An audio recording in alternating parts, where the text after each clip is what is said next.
권하는 사람 고부장입니다. 오늘은 제가 여러분과 함께 죽음에 관해서 한번 얘기를 해보려고 합니다. 우리 주변에 늘 있지만 또 항상 생각하고 있지는 않은, 그러나 늘 우리와 함께하고 있는 죽음에 관한 것입니다. 죽음이 과연 어떤 것인가? 현재 서울대 의대 교수로 있는 정현채가 지은 바로 이 책입니다. 우리는 왜 죽음을 두려워할 필요 없는가? 임상의로서 죽음을 많이 봐온 의사입니다. 어떤 죽음이 좀 더 안락하고 의미 있는 죽음인가? 그리고 죽음 뒤에는 과연 무엇이 있는가? 이런 철학적인 의미까지를 담고 있습니다. 정현채는 15년 전에 부모님이 죽음을 접하면서 죽음에 대해서 진지하게 고민을 시작했다고 합니다. 정현채는 의사이고 과학자입니다. 그래서 인간이라는 것은 눈에 보이는 육체에 국한되어 있기 때문에 영혼이란 존재하지 않고 뇌가 작동을 멈추면 우리의 의식도 사라지는 것이다. 이렇게 생각을 했었다고 합니다. 의사로서 또 과학도로서는 당연히 그렇게 생각하는 것이 맞았겠죠. 그런데 죽음에 관해서 연구도 하고 자료도 보면서 과연 그런가? 그 결과 인정하고 싶지 않았던 어떤 영적인 체험, 이런 영적인 체험이 단순히 착각이나 환상이 아니고 실제로 존재하는 것은 아닌가라는 생각을 가지게 되었다고 합니다. 죽음을 맞이하는 과정, 임종이라는 그 과정에서 현재는 굉장히 많은 사람들이 인공호흡기라는 것을 달게 됩니다. 그러니까 인공호흡기는 여기 기도를 외부에서 뚫어서 삽관을 하는 거죠. 그런데 인공호흡기가 들어가는 순간 말을 못하게 됩니다. 그리고 중환자실이 바로 들어가게 되죠. 그리고 거기서 자기가 사랑하는 사람, 가족들과 말 한마디 못한 채로 임종을 맞게 되는 경우가 대부분이라는 겁니다. 이렇게 맞는 죽음이 과연 제대로 된 죽음인가, 제대로 된 임종인가를 정현채는 고민을 했습니다. 그리고 이 장치를 하게 되면 몹시나 힘들고 껄끄럽기 때문에 손이 자유로우면 이 관을 자꾸 빼려고 한답니다. 그래서 손을 못 움직이게 진정제나 수면제를 넣기 때문에 이 삽관하는 것과 동시에 의식이 없는 상태로 오랫동안 가게 된다는 거죠. 가까운 사람들과 이별의 말도 못하면서 죽는 것, 이런 것이 현재 병원에서 이루어지고 있는 임종의 과정인데 이것이 과연 바람직한가에 대해서 의문을 제기하고 있습니다. 불과 우리가 수십 년 전 큰 병원이 들어오기 전까지만 하더라도 대부분의 임종은 집에서 가족들과 함께 맞이하는 거였습니다. 사랑했던 사람들, 가족들, 친지들과 할 얘기를 하고 뒷정리를 다 하고 그렇게 가는 것이 일반적이었다는 거죠. 생이 마무리되는 과정인데 현대의학은 의학의 실수 또는 의학의 실패로 생명이 중단되는 이런 것으로 해석이 되는 것, 이것은 잘못된 것 아닌가 이렇게 보고 있는 것이죠. 특징적인 현상이 나타난다고 합니다. 체중이 감소하고 식욕이 감퇴하고 쇠약하고 부종 같은 신체적인 증상이 나타남과 동시에 정신착란, 불안, 흥분 같은 정신적 증상도 동시에 나타납니다. 그리고 음식을 먹기 힘들어하고 숨은 시간이 늘어나고 세상에 대한 관심도 옅어진다. 그런데 주변에 있는 사람들은 음식을 잘 못 먹기 때문에 어떻게든 먹이려고 하는데 그 과정에서 잘못되면은 흡임성 폐렴 같은 것을 유발하게 된다고 합니다. 그래서 이런 경우에는 눈을 딱 감고 음식을 섭취하지 않는 그런 용기가 필요하다.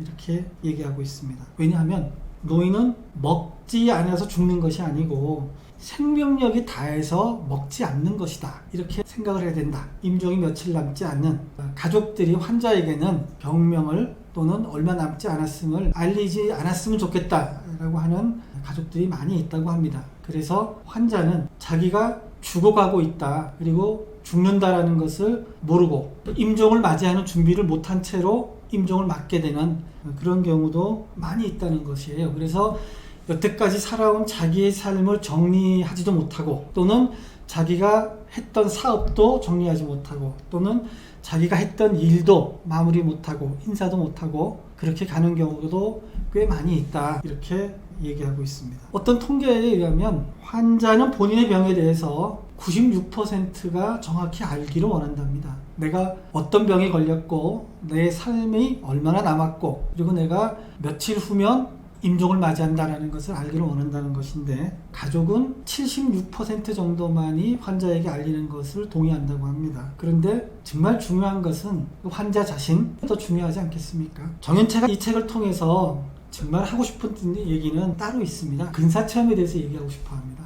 이 근사체험은 뭘까요? 심장이 먹고 뇌가 죽어서 더 이상 이 사람은 살 수 없습니다 라는 판정이 내리고 나서 그 뒤에 어느 정도 시간이 흐른 다음에 다시 살아나는 사람, 그래서 생물학적으로 죽었다가 살아난 사람들이 그 기간 동안에 경험하게 되는 것, 이것이 바로 근사체험입니다. 그리고 의학적으로 사망 판정을 받은 사람 중에서 살아난 경우 344명을 대상으로 한 연구가 있습니다. 344명 중에 18%인 62명이 근사체험을 했다고 얘기하고 있습니다. 이런 근사체험자들이 드는 공통적인 현상이 몇 가지가 있습니다. 자신이 죽었다는 인식을 했다. 그리고 체외 이탈을 경험했다. 자기 몸에서 자기가 벙 떠서 죽어있는 자기 자신을 보는 것을 체외 이탈이라고 하죠. 어떤 긴 터널을 통과했다.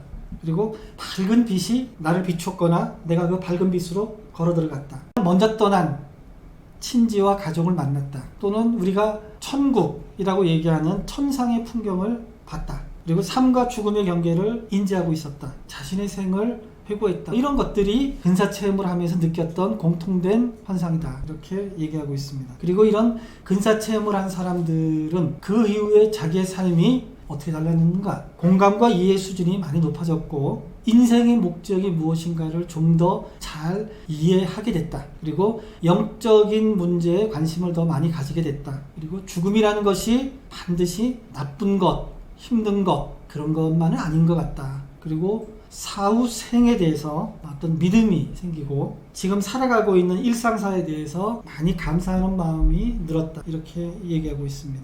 이 체외 이탈 현상이 많이 얘기됩니다. 이 체외 이탈 현상이 과연 사실인가? 여러 가지 실증적인 실험들이 있었습니다. 이런 근사체험을 한 사람들 중에는 의사도 있습니다. 이분 알렉산더라는 하버드대 의학 교수도 자기도 근사체험을 했다. 이렇게 증언하고 있습니다. 일주일 동안 이 사람은 그 뇌사 상태에 빠졌었는데요. 처음 보는 소녀의 안내를 받았답니다. 그리고 극적으로 살아났는데 그 소녀가 누구인가를 깨어나서 확인을 했다는 거예요. 이 알렉산더 박사가 어린 시절 양부모한테 입양에 대해서 친부모를 만날 기회가 없었는데 그 친부모 밑에 여동생이 있었다는 거예요. 그런데 이 여동생이 일찍 죽었다는 거죠. 그래서 이 알렉산더 박사는 그 여동생을 본 적은 없어요. 한 번도 보지 못한 그 여동생이 임사체험 당시에 자기를 안내해 줬다는 것을 알게 됐다는 거죠. 그러니까 체외 이탈이라는 게 의식이 에너지화돼서 육체와 분리되는 것을 얘기합니다. 많은 사람들이 체외 이탈 현상을 인정하지 않았고 지금도 꽤 많은 사람들이 체외 이탈 현상을 인정하지는 않습니다. 그런데 임상적으로 심장이 멎어서 심폐소생술을 하고 있는 동안에 체외 이탈을 했고 그리고 의료진이 자기 자신한테 심폐소생술을 하고 있었고 그 의사가 누구라는 것을 기억하는 사람이 있다는 거예요. 이런 현상을 어떻게 설명할 건가? 이와 비슷한 삶의 종말체험이라는 것도 있습니다. 종말체험은 세상을 떠나기 전에 어떤 환영을 보는 현상을 얘기합니다. 임종하러 오는 사람을 마중 나온다고 합니다. 근사체험과 비슷하지만 죽음과 관련된 중요한 영적인 체험이 종말체험입니다. 눈에 보이지 않는 세계도 존재한다는 것을 인정해야 되지 않겠느냐. 엄밀히 따지고 보면 우리가 보지 못하고 듣지 못하는 세계도 현재 이 자연계에는 얼마든지 있다. 예컨대 고래나 코끼리는 우리가 들을 수 없는 헤르츠 밖에서 대화를 합니다.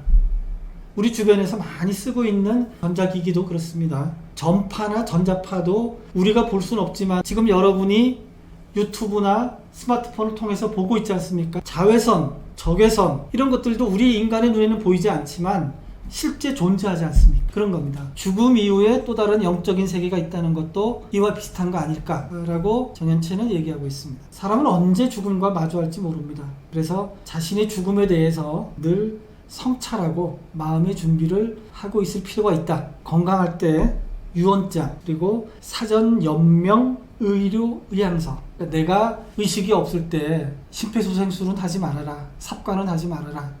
뭐 이런 거죠. 그걸 미리 써놓으면 과도한 의료적인 시술은 하지 않을 수 있다는 거예요. 그런 것들을 미리미리 해놓을 필요가 있겠다.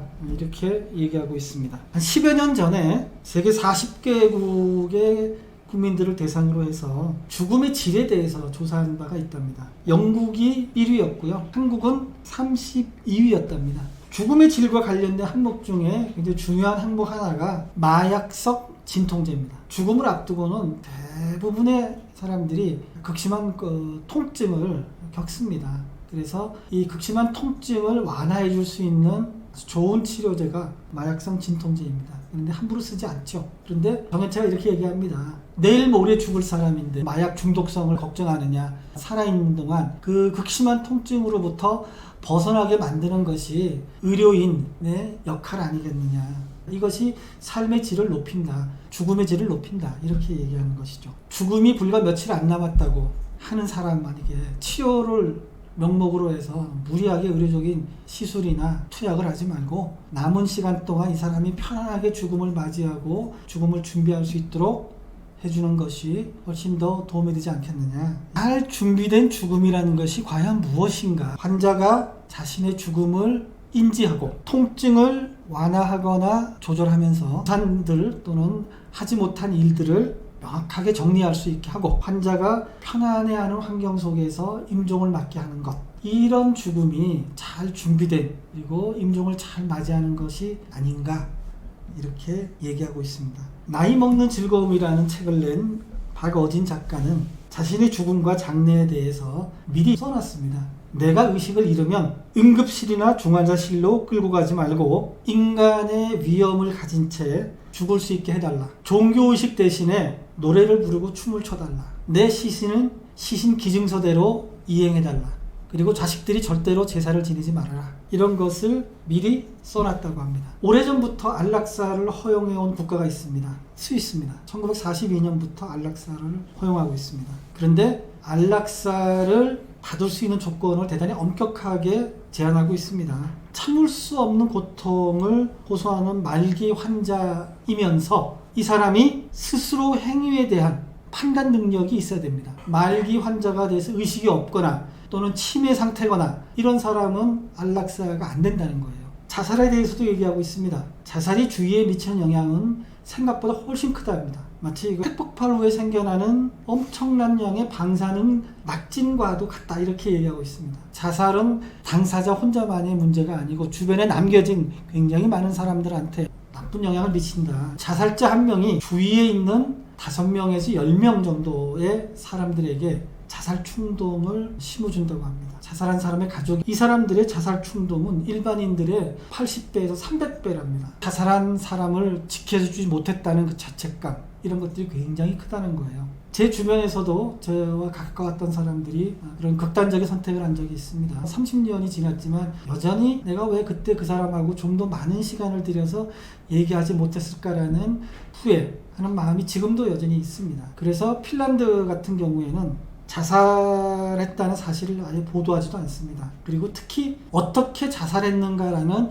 자살의 도구 같은 것은 어떤 경우도 언급하지 않는다고 합니다. 우리 보도도 조금씩 나아지고 있죠. 자살이라는 단어도 쓰지 않고 그리고 자살을 어떻게 했다는 것도 쓰지 않습니다. 죽음에 대해서 연구하면서 또 죽음에 대해서 강의하면서 자신에 대해서도 자신의 죽음에 대해서도 이런저런 준비를 하고 있다고 합니다. 장기기증 서약서도 이미 썼고 사전연명 의료의안서도 써놨고 유언장도 진작에 작성을 했답니다. 그리고 자기의 장례식에 쓸 영정사진도 미리 다 찍어놨다고 합니다. 가지고 있던 물건들도 하나둘 정리해가기 시작했다고 합니다. 장례식은 어떻게 할 건지, 조문객들을 위해서는 어떤 음악을 틀어줄 건지, 장례식장에 놓을 사진, 영상 이런 것도 다 준비하고 있다. 그래서 자기는 잘 준비된 죽음을 맞이하기 위해서 이런저런 준비를 하고 있다고 얘기하고 있습니다. 이 책의 막바지에 정현채가 박경리 선생의 삶의 끝자락에서 쓴 글귀가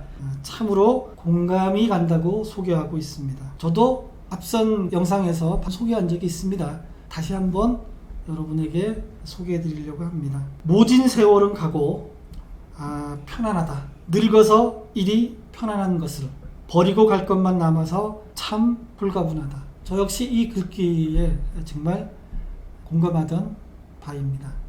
이 책은 우리는 왜 죽음을 두려워할 필요가 없는가, 이 책입니다. 죽음에 대해서 한번 찬찬히 생각해 볼 만한 좋은 책이라고 저는 생각을 했습니다. 그래서 제가 이 책에 주는 별점은 3개입니다. 여러분도 한번 읽어보시고 죽음에 대해서, 또 삶에 대해서 한번 생각할 수 있는 기회를 가지시기 바랍니다.